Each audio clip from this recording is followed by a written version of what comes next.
bienvenidos al primer episodio del podcast de la Confederación Internacional de Asociaciones Civiles. Antes de empezar, con el permiso de nuestra invitada, quería platicarles de dónde sale esta idea. Las organizaciones civiles, tanto en México como en el mundo, han vivido una etapa y un proceso muy complicado a lo largo de estos años. Dentro de la Confederación queremos hacer un eje importante, resaltar y enfocar y visibilizar la labor, el trabajo y todas las experiencias que nacen de las organizaciones civiles.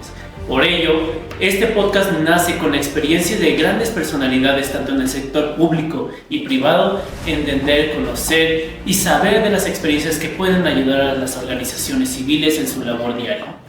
Doctora, muchas gracias por acompañarnos hoy. ¿Cómo está? Bien, muy bien. Muchísimas gracias, Luis. Es un gran trabajo el que están haciendo. Estoy muy emocionada de participar en este primer capítulo, que además es un alto honor y quiero decir que me siento muy agradecida por eso, porque es la primera vez que nos estamos sentando conjuntamente con tu equipo de colaboradores altamente profesionales, pero además con tu liderazgo que marca sin lugar a duda una huella en el camino con estos jóvenes que están inspirando a muchos más. Muchas gracias por la invitación, Luis. Muchas gracias a usted, doctora. Empezar con el currículum de la doctora nos haría extendernos el podcast mucho tiempo. Entonces vamos a empezar ya conforme a la amenización, vamos a ir conociendo más y más de la doctora.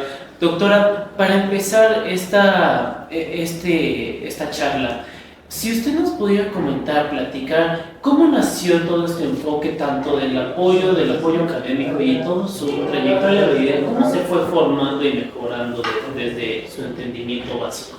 Muchas gracias. Mira, fíjate que es una pregunta muy interesante porque además evoca mis tiempos de infancia, la forma en la que nací en una familia donde la cultura del esfuerzo es importante, mi madre pues enfermera, mi padre trabajando en la compañía del Monte, pero también acercándose con los mineros, enseñándoles a leer, mi mamá con la ayuda desde el Hospital General nos enseñó que la cultura del esfuerzo es fundamental y eso nos dio sin lugar a duda una visión comunitaria y una visión que nos permite tener este enfoque desde mi infancia, pues procuré que en esa medida siempre trabajar en lo colectivo era importante, era necesario tener este enfoque. Y bueno, pues eso me orilló también a elegir, pues sin lugar a dudas, qué estudiar, a dónde enfocar mis energías, mis propósitos de vida, mi proyecto de vida y elegir pues mi carrera, la primera carrera que hice como licenciada en Derecho. Eso me dio sin lugar a dudas las herramientas necesarias para conocer un marco normativo, para tener un marco de comunicación de sociedad, pero también con el enfoque con el que fui criada desde mi familia. Y eso pues también ayudó a que desde la gestión pública tuviéramos una visión también compartida,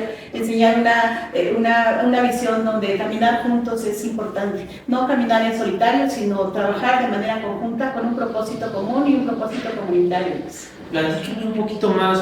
Entiendo su primera carrera fue en Derecho, sí, en la Universidad Autónoma. Es correcto. Platíqueme un poquito más cómo fue el entendimiento que estudió Derecho y después fue especializándose en otras áreas o yendo hacia ya también el tema de docencia, de especialización y de digitalización tanto en el gobierno, del sector público. Platíqueme un poquito más de esto. Fíjate que una cosa lleva a la otra. Cuando la vida tiene su propósito y te enfocas en encaminar ese proyecto de vida que te trazas, es importante. Mi primera carrera como licenciada en Derecho, te decía, me dio estas herramientas.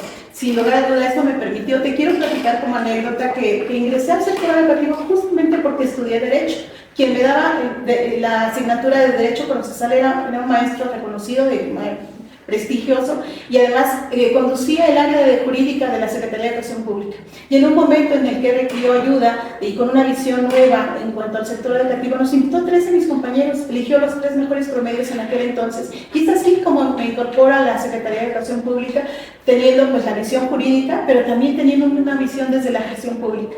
Y eso abrió otros caminos. Estando ya en la Secretaría de Educación Pública, de pronto tuve acceso a la tecnología, había programas específicos para docentes y que me permitieron abordar los primeros enfoques de la tecnología. Me permitió desarrollar, por ejemplo, materiales educativos, me permitió desarrollar instrumentos, sistemas que permitieron sentar las bases estadísticas, por ejemplo, para la Cruzada Estatal de Alfabetización, y eso me abrió otros caminos. Quien en ese momento era el titular de la Secretaría de Educación Pública, lo nombran procurador y me invita a la Procuraduría General de Justicia a crear el área de tecnologías. No estaba constituida como tal.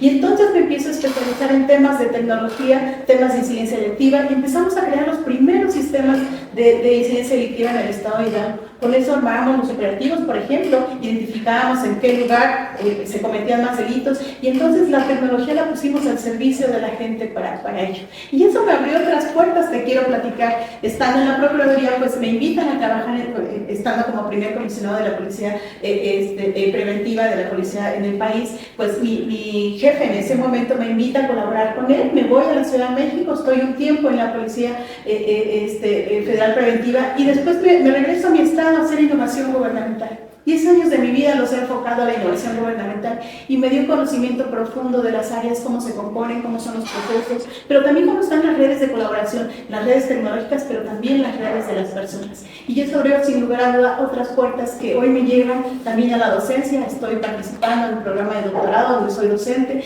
doy clases a personas, a docentes reconocidos en el Estado y eso me ayuda también a una exigencia profunda de todos los días de actualizarme y de tener los pies muy bien en la tierra, porque eso complementa mi tarea desde lo público, desde la Secretaría de Educación Pública.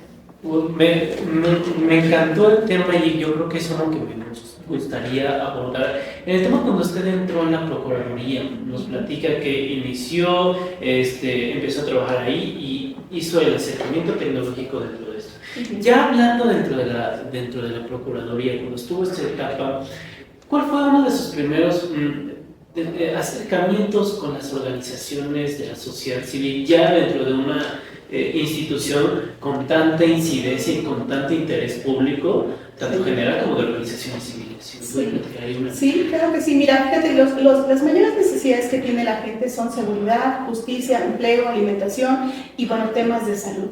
Eso siempre, históricamente, es algo que la gente está solicitando y que los planes, tanto nacionales, estatales, los sectoriales de desarrollo, siempre se enfocan hacia allá. Trabajar desde la Procuraduría de Educación Pública nos permitió acercarnos al territorio, saber qué estaba ocurriendo en el territorio. No podemos generar sistemas de incidencia delictiva si no conocíamos la territorialidad, y eso nos acercó con los primeros caminos que hicimos con las organizaciones de la sociedad civil. Encontrar a vecinos que se estaban agrupando de manera comunitaria para resolver sus problemas más básicos, como la seguridad, cómo cuidarse entre los vecinos, cómo crear comunidad a partir de las necesidades propias, cómo establecer retos personales, comunitarios, cómo poder comunicarse entre ellos, era importante para nosotros. Desde la Procuraduría General de Justicia conocimos esa territorialidad, pero también desde la Secretaría de Educación Pública.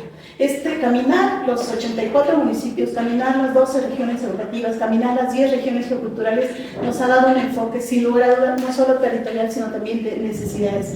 Y ahí es donde nos hemos encontrado, donde las organizaciones de la sociedad civil llegan primero, porque además son un espacio complementario del gobierno, donde hay vacíos en donde el gobierno no los está atendiendo. Entran ustedes como organizaciones de la sociedad civil, entran ustedes a hacer un trabajo complementario significativo, cercano a la gente, y es ahí donde he caminado de manera conjunta. No he dado un solo paso en lo solitario, siempre he caminado a la par y me he encontrado en lo general a muchas organizaciones civiles que están haciendo un trabajo comunitario, cercano, territorial, pero sobre todo atendiendo espacios y necesidades que la gente apremia y que la gente exige. Me gustaría, justamente platicando dentro de esto, antes de que empezáramos a grabar, estábamos platicando un rato y hablábamos sobre las organizaciones de la sociedad civil como uno también de los primeros respondientes ante las necesidades de una comunidad específica, conociendo las clasificaciones de organizaciones civiles, podemos conocer específicamente cuáles son los intereses, cuáles son las necesidades básicas de una comunidad. Dentro de esta etapa,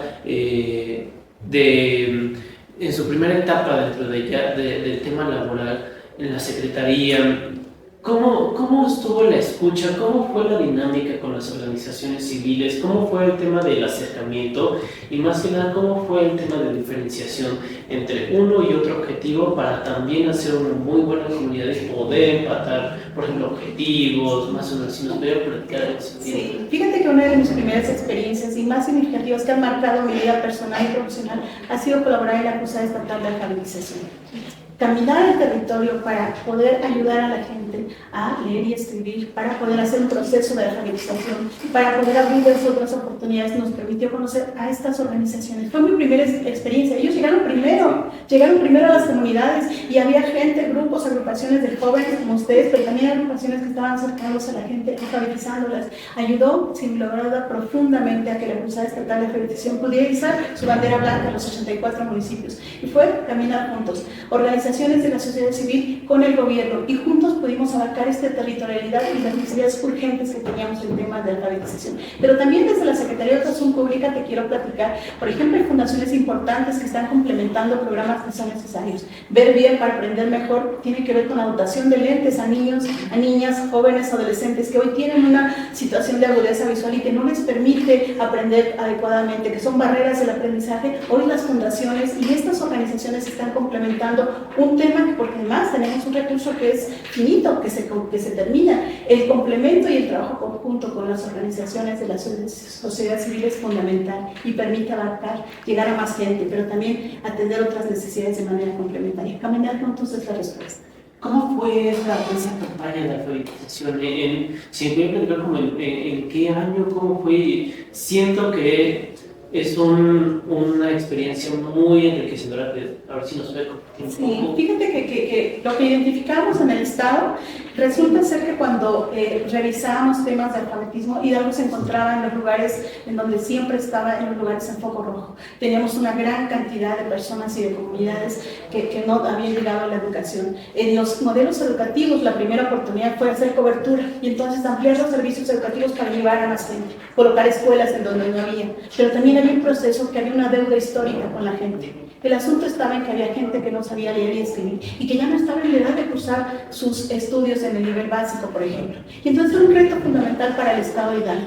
Y a partir de eso, en esta época lo que hicimos fue primero identificar dónde estaban estas personas que no sabían leer y escribir, y después caminar con ellas, ir hasta sus comunidades, generar modelos pedagógicos específicos para que se aprendiera a leer de manera mucho más rápida. Se trabajó con investigadores educativos, con docentes, generación de materiales educativos, una gran campaña que permitió que esta cruzada, por eso se le denominó así, en esta cruzada todos estábamos caminando de manera conjunta.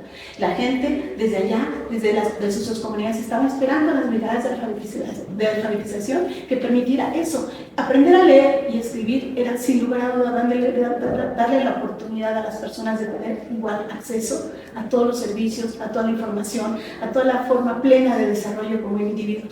Aprender a leer y escribir es la parte fundamental y más humana, sublimemente humana, en donde una persona puede desarrollarse con plenitud en sociedad. Así es que significó para toda mi vida, lo personal y lo profesional. Le creo totalmente. Después de esta época, entiendo que usted fue trabajando en diferentes entidades, tanto ya privadas como en el sector público, y llegó el momento en el que usted estuvo como encargada del despacho de la Secretaría de Cultura del Estado de Hidalgo. Cuéntame un poquito más de esa época. Sí, fíjate que es una época importante también desde lo profesional porque nos tocó un proceso de transición. Primero era, en este proceso de transición desde la gestión pública, era una nueva visión, es elevar el rango de lo que era el Consejo Estatal para la Cultura y las Artes a convertirlo en una secretaría. ¿Qué significaba esto? Era una transición de rediseño institucional que ayudó a tener una visión desde la perspectiva de generar una secretaría que tuviera un mejor margen de acción, una posibilidad de tener mayor cobertura, una posibilidad de tener mejores presupuestos y en lo general de aportar a la cultura y las artes en el estado de Hidalgo. Y eso me permitió estar en los grupos estratégicos para la construcción de la secretaría. Y entonces a partir de eso pues, se construye la Subsecretaría de Innovación y Emprendimiento Cultural, en donde hay una nueva visión de poder colocar a la cultura y a la economía en un nivel en lo que permitiera generar una economía a partir de nuestro ejercicio de nuestros derechos culturales, de la plena protección de nuestros derechos culturales, pero también para generar procesos, por ejemplo, para las industrias creativas y culturales reconocidas por la UNESCO, en donde identificamos una vocación, en donde nuestras comunidades pueden ser también valoradas, reconocidas también desde el aspecto económico. Eso no está peleado con que estemos vendiendo la cultura, tiene que ver más bien con un proceso de generar una economía a partir de que haya un precio justo, de que nuestros artesanos, de que nuestros portadores de la cultura también tengan la posibilidad de que eso les permita tener una economía de sustento, pero además reconociendo absolutamente todo el proceso de culturización y del reconocimiento absoluto a nuestros pueblos originarios. En ese sentido, pues bueno, a partir de ese momento, desde la Subsecretaría de Innovación y Emprendimiento Cultural, asumo el rol como titular de la Secretaría en el sentido que me encargan en el último proceso de la administración anterior hacer un tema de, pues no solo de resignificar el tema cultural en el Estado de Hidalgo, sino también de pues, mejorar los propios procesos internos de la Secretaría, de mejorar, por supuesto, temas de transparencia y rendición de cuentas. Y entonces esa es una posibilidad importante que me da, no solo, insisto, de manera personal, de manera profesional, porque me permitió conocer a nuestras comunidades, me permitió también incidir en la forma en la que desde la política pública podemos apoyar y aportar. Sin lugar a duda, estar desde la Secretaría de Cultura, desde la Subsecretaría de Innovación y Emprendimiento Cultural, y desde el espacio de lo público podemos aportar significativamente en lo que nos encontramos. Creo que es un punto bien importante que usted lo mencionó, pero que creo que no se le hizo tanto énfasis. Usted fue parte de que la Secretaría de Cultura evidentemente se hiciera el paso a la Secretaría de Cultura, porque antes era como Consejo Estatal para la Cultura y las Artes. Sigue existiendo el Consejo Estatal como un órgano descentralizado de la cultura y que es complemento a los trabajos de la Secretaría. Pero además es rediseñar, yo me refería al rediseño institucional, no solo para crear una nueva estructura, no era la intención engrosar las estructuras gubernamentales, era darle un enfoque específico y claro respecto a la política cultural en el Estado de Hidalgo. Y había que rediseñar desde la Ley Orgánica de la Administración Pública, el propio reglamento interior de la Secretaría, los propios manuales de organización y procedimientos, generar nuevos servicios hacia la comunidad cultural, artística y cultural, y además generar también valor agregado para las propias comunidades de artistas y creadoras en el Estado de Hidalgo. Claro, yo entiendo la magnitud, no lo entiendo, me logro imaginar un poco más o menos la magnitud de todo lo que se logró, todo tanto el trabajo administrativo que tuvo que llevar a hacer, también la escucha, porque yo creo que ser una secretaría que también debe estar empapada ante la realidad y ante las diferentes realidades que existen en el Estado, debe ser la Secretaría de Cultura. Y yo soy fiel testimonio de la buena labor que se hizo al hacer todo el tema administrativo y también de escuchativa dentro de la Secretaría de Cultura. ¿Cómo cuando usted entró con esta visión que usted tiene? ¿Cómo fue la integración también tanto? Vamos a platicar un poco de la tecnología y después nos vamos a ir partiendo de algunos otros temas. Cuando usted entró dentro de la Secretaría o hizo parte de la formación estructural de la Secretaría de Cultura, ¿cómo fue la integración tecnológica? ¿Cuál fue su visión tanto porque a veces en el tema de la sociedad se divide mucho la cultura y lo ponen en un aspecto completamente diferente a la tecnología, sino que también yo veo que usted hizo un trabajo de integración y de sinergia entre la tecnología y la cultura. Fíjate que fue un reto fundamental cuando llegó a la Secretaría de Cultura desde la nueva subsecretaría que era Innovación y Emprendimiento Cultural. Desde ahí pues la promesa era tener un enfoque distinto hacia la cultura, es no solo el respeto absoluto de los derechos culturales de todas nuestras comunidades, sino también fortalecer todo el tema de portar la cultura, de ejercer la cultura, de respetar a nuestras propias comunidades, a la cultura lingüística, gastronómica y todo lo que nos lleva. Tenemos 12 ramas culturales, artesanales en el Estado de Hidalgo y había que trabajar con ello, pero también había que visibilizar qué estaba pasando en el tema de la cultura, en el sentido de cómo poder presumir toda nuestra riqueza y nuestro patrimonio cultural. Y entonces en ese sentido habría que establecer pues plataformas específicas para ello. Desde la Subsecretaría de Innovación y Emprendimiento Cultural pues me ayudó justamente a poder proponer con un gran equipo de colaboradores las plataformas tecnológicas, primero para generar indicadores de incidencia, dónde nos estábamos enfocando, ¿no? Integramos indicadores que nos permitieran saber dónde estaban los maestros portadores de la cultura, los maestros artesanos, los maestros textileros, los maestros que estaban trabajando con el vidrio, con todas las ramas artesanales.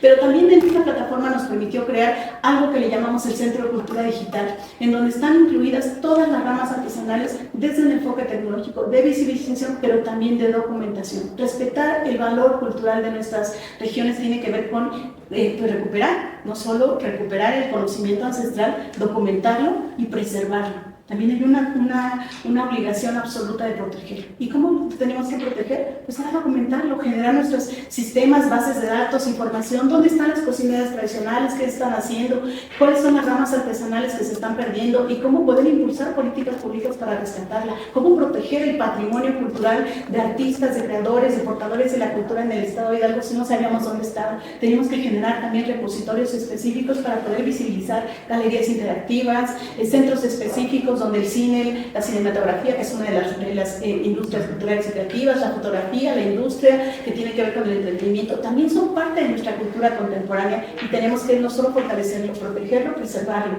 Y entonces las tecnologías nos ayudaron enormemente a crear estas plataformas, estos espacios, estos repositorios de información estratégica que hoy permiten tener documentación histórica de fondos literarios, reconocer el trabajo de escritores, de poetas en el estado Hidalgo, y las tecnologías nos ayudan sin lugar a duda para que esto pueda ocurrir. Claro, porque platicamos, siempre se entendía que la cultura en el tema del conocimiento ancestral es algo inamovible y completamente opuesto al tema de la tecnología, pero yo creo que usted hizo, y con lo que nos cuenta, creo que hizo una labor muy importante en cruzar la tecnología y en hacerse valer con la tecnología para hacer preservar el legado cultural del estado de Hidalgo. Dentro de eso se me hace una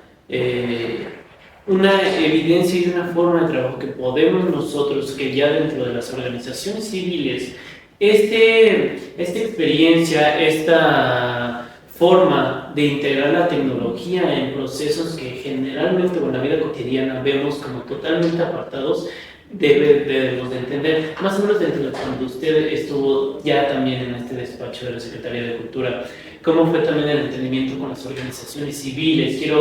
Quiero comprender cómo estuvo cercano, cómo han sido o cómo está la situación de las organizaciones de la sociedad civil dentro del tema cultural en Hidalgo.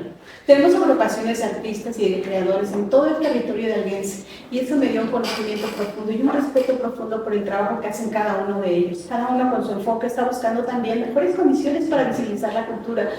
Tuve 4 meses al frente de la Secretaría con un presupuesto limitado, sí, pero eso no limitó a que pudiéramos sentarnos con estos artistas, creadores y portadores de la cultura. Y con los recursos que teníamos en ese momento se pudieron impulsar cosas importantes. Te quiero platicar, por ejemplo, me tocó en el periodo de la pandemia y estábamos también en actividades restringidas. Imagínate nada más cómo poder fortalecer el tema artístico y cultural en el estado de Hidalgo cuando la población estaba encerrada en sus casas, cuando los artistas no podían ofrecer sus servicios artísticos y culturales, porque no había condiciones específicas de salud, era un tema de salud. Y entonces las tecnologías nos ayudaron también a eso. Pero escuchar a los artistas y a los creadores nos abrió las miradas para poder decir, tengo este recurso y lo podemos aprovechar para ello. Salieron, pues, por ejemplo, convocatorias importantes como el Reactivarte, en donde no solo era un juego de palabras para reactivar a la sociedad misma, era para reactivar el arte y la cultura, la apreciación estética y poder movilizar a todas estas comunidades de artistas y creadores con lo que en ese momento había, las condiciones financieras, pero también las condiciones de salud que estábamos en ese momento. Tuvimos la oportunidad que fue un primer esfuerzo gubernamental para recuperar estos espacios desde la cultura y las artes y poder fortalecerlos, una parte, pues, por supuesto, desde los foros específicos. Para ello, por ejemplo, grababan nuestros artistas, nuestros creadores de pronto grababan en solitario y después eso se producía y se presentaba para la comunidad para que fuera consumido a través de las plataformas digitales, las redes sociales, pero también desde sus propias casas. Nos enviaban sus proyectos, los conocíamos, los escuchábamos y podíamos visibilizarlos a través de las plataformas. A veces el presupuesto no es lo único que necesitamos para ello. Tiene que haber voluntad, tiene que haber creatividad, tiene que haber un enfoque de una causa común. Entre artistas y creadores pudimos hacer grandes cosas y reconocer el talento absoluto que tiene el estado de Hidalgo. Claro. Déjenme profundizar también un poquito en eso. En el tema de, si hacemos una tablita y ponemos la jerarquización, el punto en lugares, el tema del presupuesto, y el 1 es la Secretaría con más presupuesto, ¿en qué lugar más o menos se encontraba la Secretaría de Cultura? Sí, tiene presupuesto poco, de las últimas 3 secretarías que tienen un presupuesto en el estado de Hidalgo. No tengo el dato preciso el día de hoy, sin embargo, históricamente también ha sido así. Por supuesto, el mayor presupuesto se le lleva la Secretaría de Educación, porque tiene un tema de cobertura importante, lo ha dicho el señor gobernador en muchas ocasiones, que hay un presupuesto importante para ello. Sin embargo, pues en el caso de la cultura, hay presupuestos pues que son finitos, hay un presupuesto específico para ello, pero eso no implica, insisto, en que se puedan hacer grandes cosas, porque ahí es donde se pueden hacer alianzas específicas con la sociedad civil. Y esto permite ampliar los esfuerzos, permite ampliar la conversación y permite también ampliar estos espacios para dotarles a nuestros artistas y creadores en el estado. Tocaba este tema para hacer énfasis dentro de justamente no el tema primordial e imprescindible, no tiene específicamente que ser siempre el presupuesto, si bien es una parte fundamental en el funcionamiento y en el avance de las cosas. Creo que conforme a su trabajo y su experiencia en todas las áreas en las que usted está trabajando, específicamente y fundamentalmente en el tema de la Secretaría de Cultura, usted nos puede dar la visión que engloba y que nos podría dar buen ejemplo a las organizaciones civiles del trabajo, siempre no únicamente ayudándonos con el presupuesto, sino el tema de las alianzas, de las comunidades, de apoyarnos con diferentes herramientas que podemos hacer una visión, y este tipo de trabajo es el que debemos muchas veces enfocar, no priorizar el tema del presupuesto. Entonces, ahora, cuando platicamos del tema de la innovación, usted háganos un poquito el galardón de sus estudios, para que ahí partamos.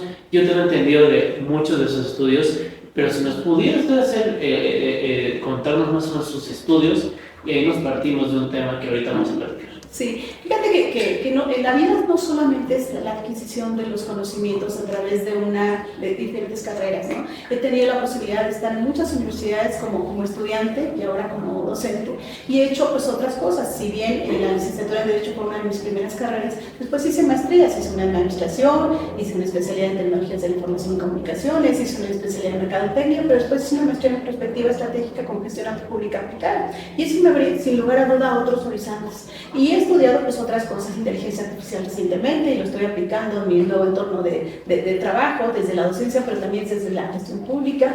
También he desarrollado temas en lo general, pero la vida misma, la experiencia que te da el conocer a las personas, el platicar con ellas, el compartir conocimientos, tiene que ver también con esa gestión de nuestras emociones, de nuestros recursos, de nuestros conocimientos, y de la manera en que vas complementando. Tener una cantidad de estudios está bien, está muy bien, sin embargo, tener la experiencia y el conocimiento de la gente y de sus necesidades nos permite tener una forma mucho más clara y mucho más significativa desde lo que estamos haciendo. La gestión pública nos da también esa posibilidad. Pon los pies en la tierra, porque es así desde donde puedes ayudar y mejorar las condiciones de las personas. Muy buena forma de administrar, que usted ha estudiado muchísimo y que está muy padre, muy padre, y entendemos muy bien cómo la situación. Creo que usted hace un balance muy importante en el tema académico y conoce los sectores dentro de la academia, de la administración pública y del sector privado, y usted comprende más que nada cómo está la integración ante las realidades que vive el Estado de Hidalgo, pasando desde la Secretaría de Educación Pública, que yo creo que es una de las secretarías que te permite empaparte de todas las realidades que vive el Estado, tanto la Secretaría de Cultura, que te permite ver muchas bases, historia, todo lo que nos podría, y todo el conocimiento que tiene el Estado de Hidalgo básico. Dentro de esto, platíquenos un poquito más, y si pudiera usted hacernos el enfoque, ¿cómo fue ya terminar esta etapa y cómo ha sido ya ahora la transición de terminar y de dejar este despacho de la Secretaría de Cultura? Bueno, pues hay una transición gubernamental, hay un periodo de tiempo establecido para ello, me tocó estar en la última fase, me tocó también hacer un proceso de entrega-recepción, cumplir con los requerimientos que establece la propia Secretaría de Contraloría para las entregas-recepción y sujetarme a los procedimientos específicos para entregar a una secretaría que le guardo absoluto respeto y cariño, y además, pues eso también me abrió otras posibilidades, porque incorporarme después de la Secretaría de Cultura al sector educativo es un privilegio que agradezco todos los días, porque he estado en ámbitos en los que la parte humana es fundamental para ello. Primero desde nuestras tradiciones, primero desde nuestro conocimiento ancestral, primero desde nuestros sistemas de creencias en la Secretaría de Cultura, y ahora desde la Secretaría de Educación Pública, que atiende, por supuesto, temas educativos, que también temas pedagógicos, ¿no? Hacer el doctorado en gestión pedagógica humanista me abre también estas otras posibilidades, y me abre puertas, por ejemplo, para ser docente. Voy a cumplir 8 años siendo docente de una universidad que además me permite establecer estos modelos de gestión pedagógica humanista. El enfoque humanista, tanto en la gestión pública como en la docencia, abren sin lugar a duda otras posibilidades de desarrollo pleno del individuo. Si nos pudiera dejar el tema de 3 aprendizajes fundamentales que le dejó este paso dentro de la Secretaría de Cultura, son los cuales podría ser. Pues bueno, uno, primero ser claro en lo que estamos haciendo. Yo te decía, convocar a las comunidades de artistas y creadores tenía que ver a veces, en muchas de las ocasiones, con un presupuesto, con un programa específico, y lo que requieren las comunidades justamente es eso, son mejores apoyos, mejores condiciones para la cultura. Sin embargo, hablar con toda la claridad, eso ha sido un valor fundamental. Hablar con lo que sí se puede hacer, siempre buscar el sí. Si nos enfocamos en los no, nos ciclamos en cosas que no les sirven ni a ellos ni a nosotros. Y desde la gestión pública misma, no solo desde la Secretaría de Cultura, es primero hablar con toda la claridad. ¿Qué sí se puede hacer? Tener reglas claras, tener reglas transparentes, tener reglas precisas, abrir un canal de comunicación abierto y participativo en donde todas las opiniones son valiosas, en donde todos aportan y en donde todos entregan su pasión, en este caso, por ejemplo, a la cultura, pero puede ser en cualquier ámbito, y que todo suma. Y esto al final va a hacer que haya un trabajo coordinado en conjunto. Otra experiencia es hacer las cosas como deben ser, lo que establece la propia normativa, lo que establecen los propios procesos, clarificar procesos es importante, establecer las condiciones de cómo nos vamos a comunicar con las agrupaciones, por ejemplo, en el caso de artistas y creadores, pero también desde la propia Secretaría. Era importante considerarlo porque si se pedía un presupuesto, pero no se tenía en la Secretaría de Cultura, era necesario decirlo, pero buscarlo sí, qué sí podíamos hacer. Y encontramos un balance propicio para que muchos artistas y creadores también comprendieran la realidad de la propia institución, pero también sumaran sus esfuerzos y sus talentos, y esto permitió abrir otros caminos y otros foros en donde la gente fue la mayor beneficiada con la cultura y con las artes. Entiendo completamente, está increíble todo este tema. Ahora, ya estando después de terminar su labor dentro de la Secretaría de Cultura, llevándose todas estas experiencias para razón de nuestro público, ¿cuál sería ya su visión? Usted platicando diariamente con organizaciones civiles, colectivos, agrupaciones, ¿cuál sería alguna de sus recomendaciones? Ahorita vamos en el tema de recomendaciones prácticas. Sí. Y después ya platicamos alguna de sus recomendaciones que le podrían dar a las organizaciones civiles en el tema tecnológico. En el tema práctico, pasando todo esto y teniendo una carrera no solo en el tema público, sino privado y también académico y de docencia, ¿algunas recomendaciones que le pudiera dar a las organizaciones civiles? Mira, para poder fortalecer todo el trabajo comunitario es importante que las organizaciones tengan una visión hacia dónde van, cuál es su enfoque, cuál es su propósito, y fortalecer la identidad como organización, a qué se dedican y por qué se dedican a eso. Las organizaciones están compuestas por mentes y corazones que están conectadas. Coincidir, construir y conectar con las personas tiene que ver con justo la filosofía que ustedes manejan. ¿Cómo poder fortalecerlas? Tengan procesos claros, ¿no? El profesionalizar a las organizaciones de la sociedad civil no es burocratizar, lo platicábamos antes, tiene que ver con reconocer que hay una necesidad de tener las cosas claras, procesos claros, conocer y comprender el marco normativo por el cual se mueven las organizaciones, pero sobre todo tener propósitos comunes, ser complementario del trabajo que se hace desde las organizaciones civiles con el gobierno o con la industria o con la academia, tiene que ver con una visión común. ¿Cuáles son los grandes retos públicos en donde ustedes entran? Con el ejemplo, por ejemplo, de la entrega de los lentes. Hay un reto común, tenemos un tema que atender en el estado de Hidalgo de niños, niñas y jóvenes que tienen una situación de disminución de agudeza visual. Bueno, pues atendamos el tema conjunto. Tenemos zonas de exclusión migrante en donde podemos complementar necesariamente desde la gestión pública con la visión que ustedes tienen en el acompañamiento a familias de migrantes o personas que están en esta situación, también acompañarlos. Tenemos zonas en donde hay una incidencia delictiva, pues vamos a trabajar de manera conjunta para atender las causas, pero también atender desde lo comunitario. Sí. Tenemos que hacer un trabajo de cohesión social con toda la comunidad en donde nos podemos reconocer como individuos partes de una sociedad en donde compartimos un territorio, pero compartimos también pues una cultura, pero compartimos también nuestro sistema de creencias. ¿Cómo hacer y fortalecer este proceso de cohesión social? Tenemos que atender temas en donde las juventudes hoy se están acercando a las tecnologías y que en esta economía de la atención buscan el like y dejan de tener propósitos claros en su vida. Hay un tema importante de atención también con estas juventudes. Entonces hay un tema en donde podemos de manera conjunta confluir y pues fortalecer. ¿Qué les recomiendo? Pues eso, que tengan claro ese propósito, fortalezcan sus propios cuadros, generen nuevos liderazgos dentro de las asociaciones de organización civil, identifiquen cuáles son los temas a atender y caminen de manera conjunta. No caminen en solitario, siempre de manera conjunta con otras organizaciones. Generan alianzas estratégicas, generan redes de colaboración y pues toda la gente va a tener algo que contribuir en el trabajo que están desarrollando. Claro, dentro de todo esto, cercano a esto, uno de los principales objetivos dentro de la Confederación, doctora, le comparto, siempre es hacer comunidad, no solo hacer un tema de visibilidad propia, sino que buscamos todo el tiempo, y uno de nuestros ejes rectores en el trabajo es hacer comunidad, hacer sociedad. Puedo platicar y en el tema, para que empezamos a dar el cierre de este primer episodio. La Confederación siempre trata de poner en principal y gran medida todas las organizaciones civiles desde los espectros todos los espectros que pueden existir dentro de este sector. Platicábamos y hacíamos énfasis de cómo las organizaciones civiles tendrían que ya acceder al tema tecnológico, cómo muchas veces ante una situación mundial, y no solo nacional sino mundial, está muy turbulenta, cómo las organizaciones civiles, los integrantes de las organizaciones tienen la oportunidad y tienen el reto más que nada de montarse a esa transición que el mundo está pasando, no solo en el tecnológico sino social. Últimamente hemos visto noticias y hemos visto muchas situaciones donde a las organizaciones de la sociedad civil se les ignora como interlocutoras válidas y tratan a veces diferentes entes de hacer a un lado a las organizaciones civiles.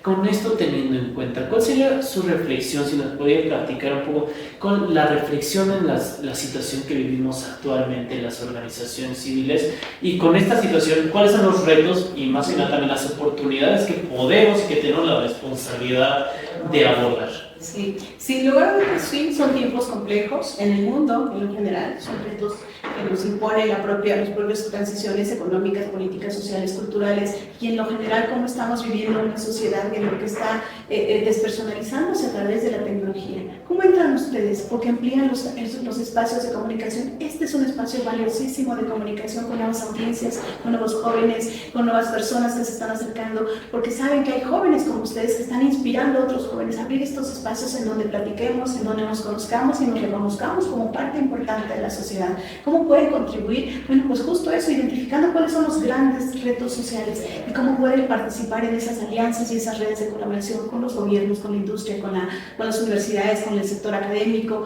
con el sector social. ¿Cómo pueden hacerlo también de manera cotidiana? Identifiquen, fortalezcan sus propias identidades desde las organizaciones de la sociedad civil, comprendan muy bien el marco normativo, cómo pueden moverse, porque eso permite también tener claridad en los procesos y en la transparencia y generar esa legitimidad que se requiere para que, bueno, vengan otras alianzas estratégicas, vengan otras redes de colaboración, vengan otros financiamientos, vengan otras fuentes en la medida en que puedan fortalecerse. Pero son ustedes los que amplían los espacios de comunicación. Los necesitamos increíblemente a ustedes como sociedad civil, porque tienen otras voces, le dan la voz a la ciudadanía, y a veces eso hace falta para complementar la visión desde lo gubernamental. Los necesitamos igual.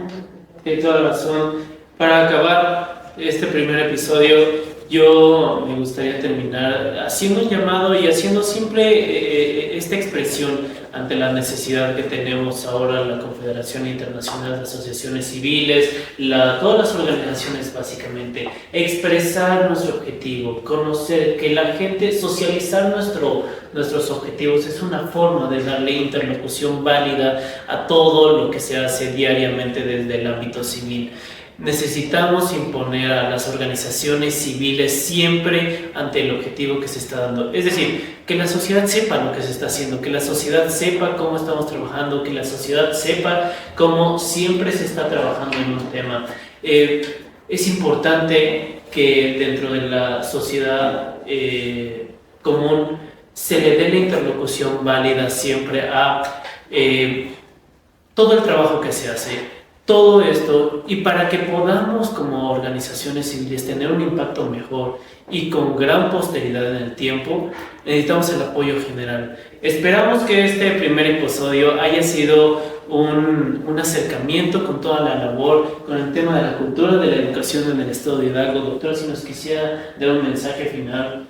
Sí, claro, por supuesto que sí. El mensaje final es felicitarlos, por supuesto, felicitar el trabajo que están haciendo, felicitar que haya muchos más canales de comunicación con la gente, con la sociedad, con el gobierno, con la industria, en lo general con quienes participamos en este trabajo cotidiano. El cierre final es felicitarles por este gran esfuerzo, porque veo muchos jóvenes que están interesados en estos caminos, veo tu liderazgo que se fortalece a través de darle voz a otras personas, de conversar y de interesarse por temas que nos significan. Ese trabajo que están desarrollando, por supuesto que me sumo ahí desde el espacio donde me toque, desde la gestión pública, pero también desde la gestión profesional y personal, así es que yo me sumo al trabajo, por supuesto que sí. Quiero mi estado, amo profundamente al estado de Hidalgo, y yo lo que quiero es que cualquiera de las posibilidades que haya para mejorar a la gente, a las regiones, a los jóvenes, a los niños, a las niñas, a los adolescentes, y tener una mejor condición de vida, una mejor calidad de vida y sobre todo una mejor condición de construir el futuro. Ustedes pueden acariciar el futuro, lo están haciendo en este momento, y eso es lo que les quiero decir. Gracias por invitarme. Doctora, muchas gracias. El agradecimiento es de parte de nosotros hacia usted. Muchas gracias por hoy haber visto el primer episodio del podcast de la Confederación Internacional de Asociaciones Civiles, un lugar donde le queremos dar la visibilidad a todas las organizaciones civiles, fundaciones, comunidades y más agrupaciones que tenemos parte y que representamos. Tenemos aquí una gran labor, tenemos una responsabilidad. Síganos y bueno, nos vemos en el siguiente episodio. Muchas gracias.